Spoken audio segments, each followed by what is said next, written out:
Hello YouTube, this is Insane Monster, and as you can see, we are doing part 4 of What If Deku Had Spiral Power.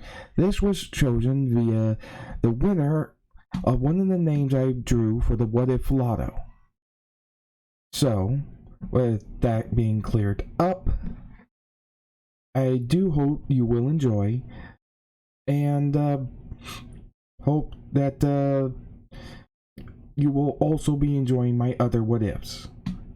If you haven't seen any of my other what ifs, wait till the end of the video and there will be a link on the screen showing a playlist of the beginning parts of each of my what ifs.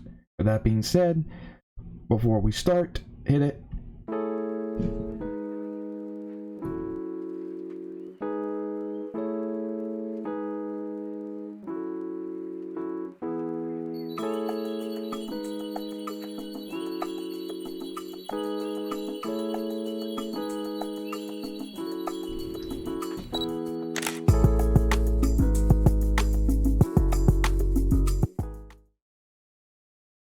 Okay, now then, when we last left off, we had the incident with the USJ, and we also had a certain enemy from Simone's past seeming to have at least 2 survivors wanting to do whatever it takes to get a little revenge. If you haven't been, if you don't know any of this, then I recommend you do watch the other parts. But with all that said, they all were informed about the spiral power, or at least to an extent, that what will happen to their classmates in regards to Izuku and Melissa having their spiral power energy and them being around their classmates. As of currently, of those who have had their quirks evolved or affected by it, it would be Bakugo, Uraraka, Ida, Sue, Denki, Jiro, Mineta, and Momo, as well as Eraserhead. With that in mind, after they were told about the changes that they could be going through, and Bakugo reinforcing this, they were, needless to say, surprised. Later, they were also given some training during the week off in order to better understand the ones who have had their quirks basically evolve in order to use them properly. Some of them had them evolved in various ways, depending on the type of quirk, obviously. In some, they evolved and mutate into something somewhat different, more powerful, with more utility in its use. For others, it merely strengthened their already natural power, due to the nature of it and how far it could go. Let it be said that they don't actually know all of what they can do yet. So keep that in mind, please. As that was taken care of, and everybody was healed, they all returned back to school, which is when, while class 1A was debating on who they were going to have in the class after Aizawa's injuries, we see that Aizawa is completely healed, as it turns out, due to their interactions multiple times during training and learning how to manage the power of One for All, spiral power has actually enhanced Recovery Girl's healing ability as well, more or less making it more efficient. With that, he's completely healed, just with some scars and such. As he explains that the sports festival is going to be coming up, giving them the details on what that means for them, including showing off to pro agencies in order to get their names out there and show the public what they're capable of, especially after the incident in the USJ.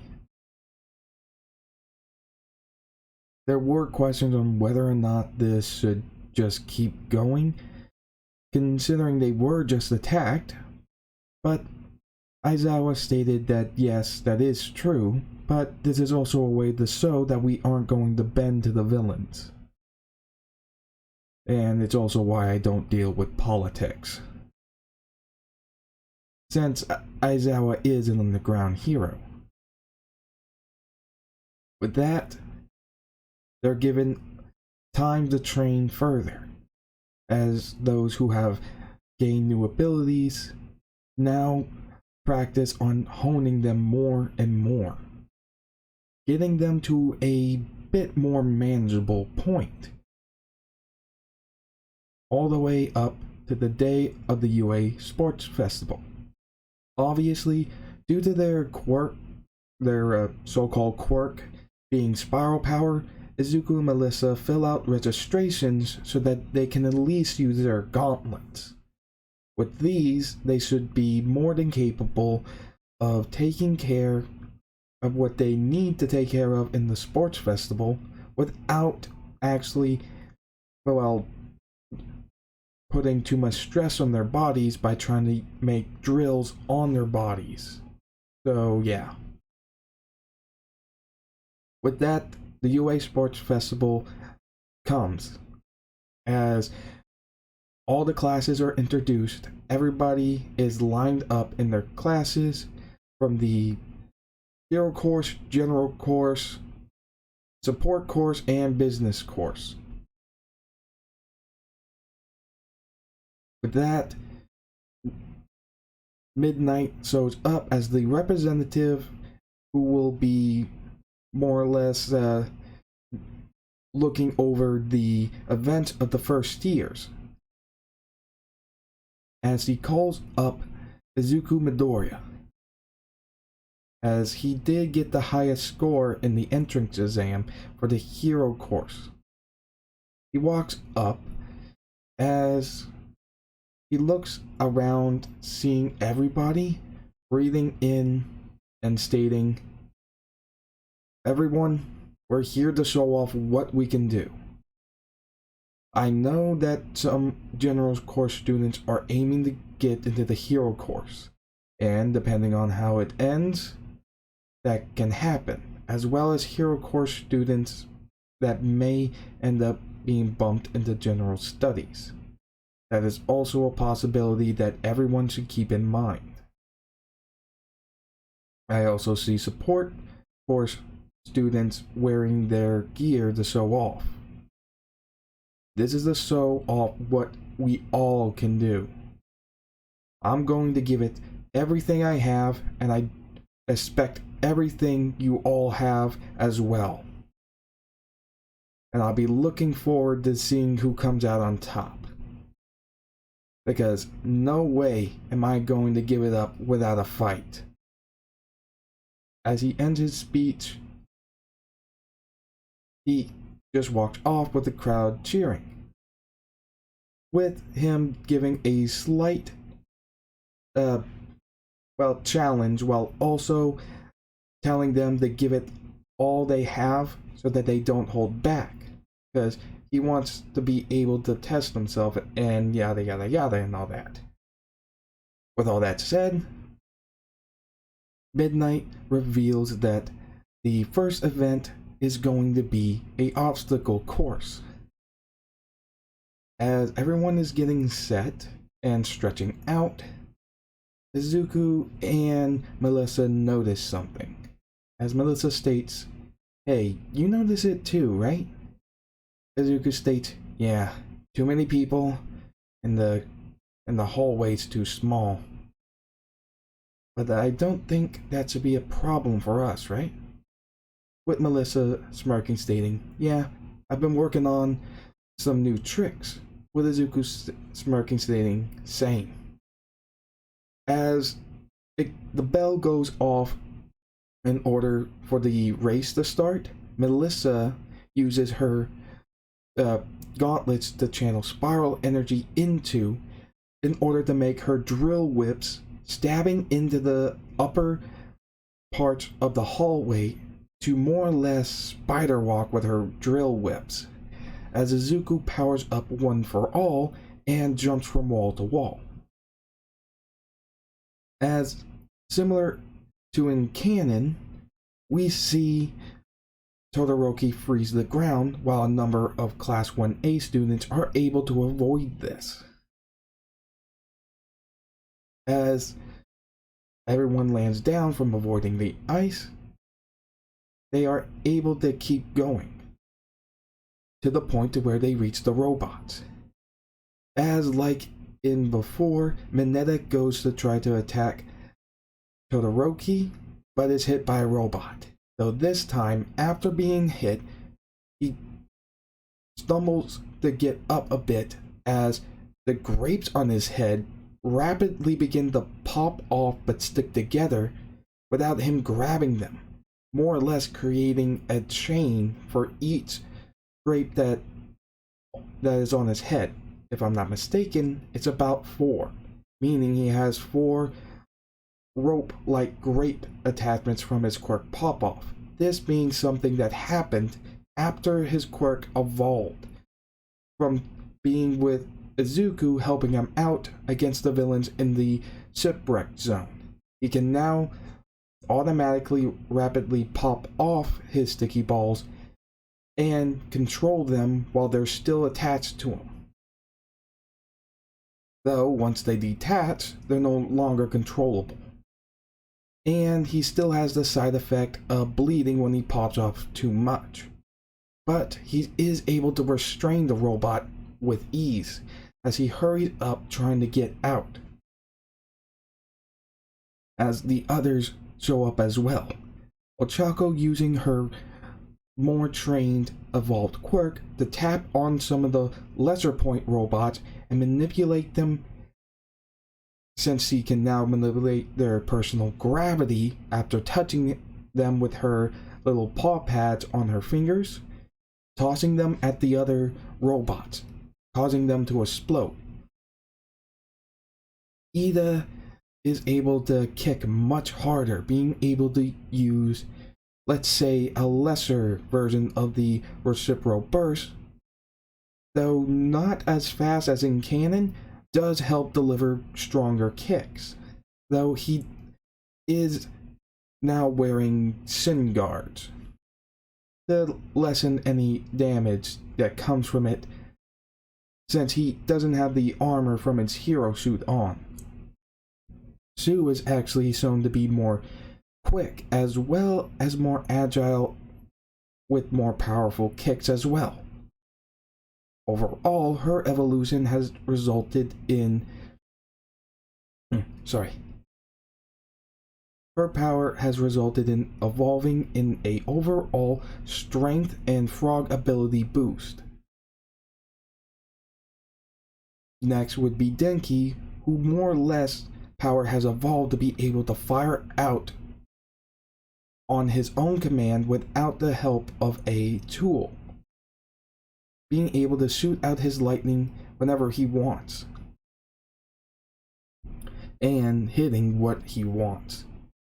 As for Jiro, stabbing her earphone jacks into the ground, she blasts the sound from them into the ground, as he can now redirect them in this kind of condition, causing a sonic blast to hit the robot from underneath, since there's only flat ground at least, meaning she can send sonic attacks through walls and such to attack her enemies at multiple angles depending upon where their combat is. Next, as they keep going, the 0-pointers are sent in, as Todoroki freezes one of them and leaves it at an angle, causing the whole thing to fall down, falling on Kirishima and Tetu, who break out, yelling that they're alive, as their quirks are remarkably similar. With Kirishima yelling that, "How am I supposed to stand out like this?" As for the other 0-pointers that were coming in, Momo, instead of creating cannon out of her body, slaps the ground, taking the cement that she knows the molecular structure of and reconverting them into 2 cannons, firing them, destroying the robots. She can still do the same thing as she could before, turning her fat lipids into metal objects, but she can now also convert one object into another as long as she understands the molecular structure and the composition of the object she wants to make, as well as how to rearrange them in order to make it. So basically, Momo's an alchemist now. With this, we just see 2 0-pointers going for Izuku and Melissa, as they just run straight towards them, holding out a hand each, creating a drill as they just simply drill clean through the base of the robot and burst out of the other side. This is when they get to the area of the pitfall, where it's a giant cavern with plateau pillars connected by ropes. Melissa using her drill whips to again spider her way across, but Izuku creating small drills and shooting them out as they're attached to the gauntlets by wires that seem to be made out of green energy. The drills then shoot out at the ends anchor points, latching on to the pillars, allowing him to swing from pillar to pillar as he reels himself back up, landing at the other side. President Mike asks, "Whoa, what kind of support gear is that? I mean, is that allowed? Are they using their quirks?" Aizawa states, yes. Melissa and Izuku have similar quirks, although they do have different aspects in their utility of it. You see, those gauntlets are actually just something to focus the energy that their body produces. Blowing them in to the gauntlets results in creating those drill-like items. In other words, those drills are actually just solid forms of energy that their body produces through their quirk. With President Mike stating, "Whoa, so they can do that just by shoving some energy into some gloves with holes in them?" As I was stating, I'm not sure if it's that simple, but pretty much, I suppose. With President Mike saying, "Alright, now that's what I'm talking about." As they do get across, with some of them using their new abilities, like Mineta full-on uses his grapes to also spider walk his way out of this, but ending up needing to leave a pop-off whenever he took a step like this, causing his scalp to bleed a little, since he might have overused this new ability a bit too much without understanding its limits. So there is that drawback as well. As they get to the minefield now. With this, they go directly through it, as Izuku figures that if he can do it with his jetpack, which is basically just a hollowed out shell, then he could probably do it with his gauntlets, and fires off pure energy instead of drills to rocket himself over the mines. As for Bakugo, he's going headlong in trying to catch up. Melissa is avoiding the mines with her spider-like drill whips technique, since it seems to be one of the most effective things for a number of these obstacles. As they go through chasing, Todoroki tries his best to keep going, freezing up Melissa's drills whenever he can, while also creating a path for himself. Unfortunately, this also creates a path for everyone else, with the end result being similar to in canon, with Izuku coming in first, puffing and puffing and exhausted. With this, Midnight congratulate them as everyone except will be switching out Hatsume with Melissa. So yeah. With that being said, they are told that the next event will be a cavalry battle.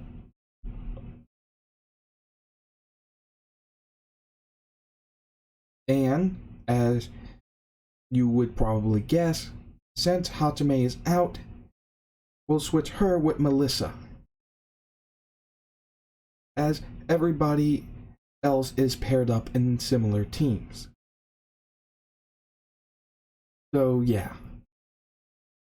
With that, the somewhat lineup of how Midoriya's team is going to be organized, considering they'll have Melissa as the rider, since her drill whips can be used for greater defense, with Midoriya as the front horse and Dark Shadow coming up the rear, since Dark Shadow is able to stretch around them completely.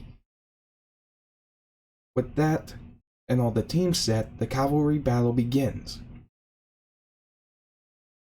As right off the bat, Todoroki hurries up with a stick that Momo makes in order to freeze the ground, cutting off the advances of most of the teams involved in this.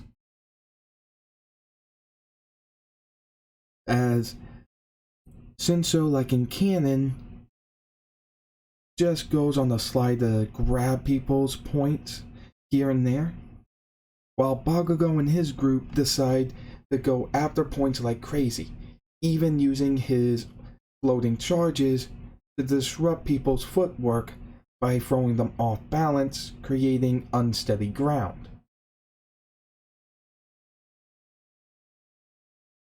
As for the team Izuku's on, Melissa is using her drill whips in combination with working with Dark Shadow to keep off the other teams. Since they have the most points, they don't really need to be hunting, considering they have 10 million, well, over 10 million points. So their goal is to just stay in the game. With Uraraka's gravity powers, they do lighten the load, lightening Uraraka herself, Melissa, and Tokoyami, with Izuku more or less running around with One for All boosting his speed to stay out of everybody's reach and even jump over them if necessary. Of course, the side effects are lessened. This is somewhat bothersome to Uraraka, who is going through a bit of a motion sickness crisis right now, but it's holding it off very well. As Monoma does antagonize Bakugo, since Bakugo got distracted, he does go after, Bakugo goes after Monoma again, though with a lot more ferocity. As we just see that Bakugo quickly burst through the air shield that was created by one of Monoma's team members, taking all of his points. As for Todoroki's team, they grabbed a good number of points as well, though they would have liked to get Midoriya's headband as well, well, Midoriya's team's headband as well, or whatever, they were unable to due to their better mobility in jumping around even aerial with the whole team. With that all taken care of, a similar effect happens as in canon, as each of the teams that were frozen ended up just, well, more or less, they just opt out, due to the fact that once they were frozen, they couldn't really do much. As we also have a member of Class 1B and Ojiro opting out from Shinso's team, but not Aoyama, since he does want to be in the tournament, due to the fact that they don't remember how exactly they won. After which, everyone was given time to relax and wait, as those who didn't get into the tournament were allowed to do games in order to show off a little bit more. With this, those who got into the tournament were given the chance to relax and stay calm and think of any strategies, as Izuku is pulled aside by Ojiro as he tells him what he knows about Shinso's quirk, telling him to not respond, as he understands what he's trying to get out a little bit, that responding to him results in him being affected by his quirk. As after that, as Izuku is walking around, with Melissa hanging out with Ochako thinking about their matches, Todoroki pulls Izuku out onto the side. As Izuku does this, Todoroki just leans his back against the wall, stating, "I wanted to hold off saying this for now until I saw what you can do in the sports festival, and all in all, I see you as my target to beat here." Surprising Izuku, he asked, "Wait, why?" With Todoroki stating, "There's something I have to ask. Are you All Might's secret love child?" With Izuku spitting up, just coughing, stating, "What made you think that?" As this was a severe surprise to him, with Todoroki describing his immense strength and such, and how he seems close to All Might, as he states that my power is unusual. It strengthens my body while also having the effect of evolving other people's quirks around me, though under some conditions, I guess. I don't know everything, but, well, you've seen the results so far." As Todoroki leans back, stating, "Yeah, it's crazy how stronger they've gotten from their quirks evolving. It makes me wonder, what exactly is your quirk in its essence? Is it evolution itself?"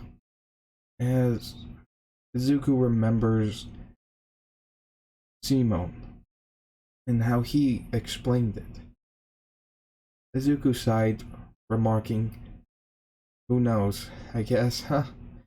But either way, I guess you can say All Might took an interest in me because of not only of how strong I can be, but for the sheer fact that I make my own friends even stronger just by being around me. So I suppose that would catch the number one hero's eye, especially in terms of seeing a prospect for a good hero. I don't know." As he's trying to hide the fact about One for All as much as possible, with Todoroki sighing, remarking, suppose that makes sense. With a power that strengthens you, allows you to create those drills by concentrating the power into an object, and evolving the quirks of those around you, it's pretty intense. If the wrong kind of people found out, it could be trouble. As he looks at Izuku, stating, but that's exactly why I want to face you. I want to face you to prove that I can do it, that I can become the #1 hero on my own. As Izuku's not sure what he means by that, but has an idea. Stating, is that why you don't use your fire side? Causing Todoroki to look at him, with Izuku stating, it's obvious. You never use your fire side to its fullest potential. You only use it to thaw out the ice you create, which you use at maximum power when needed, and without hesitation. As Todoroki stated, it's because I reject my father. This scar on my face, although he didn't do it himself, he was the direct cause of it. He destroyed our family, and I refuse his help, his quirk, everything about him. As Todoroki walks away into the building, passing up Bakugo, as Izuku walks outside, needing some fresh air after that. As Bakugo states, he isn't the one you should be worried about. As Bakugo smirks, stating it should be me. As he just smirks, walking off. As Izuku goes through the door frame, heading outside, Melissa states, that was intense. Causing Izuku to be surprised, stating, how long were you? As Melissa just laughs, stating, the whole time. I went to go look for you after talking to Uraraka and came to the start of your conversation with Todoroki. I can't believe he thought you were Uncle Might's son. As he just states, it's not funny. As Melissa states, oh yes, it's not. He didn't say that you were his son, he said you were his secret love child, correct?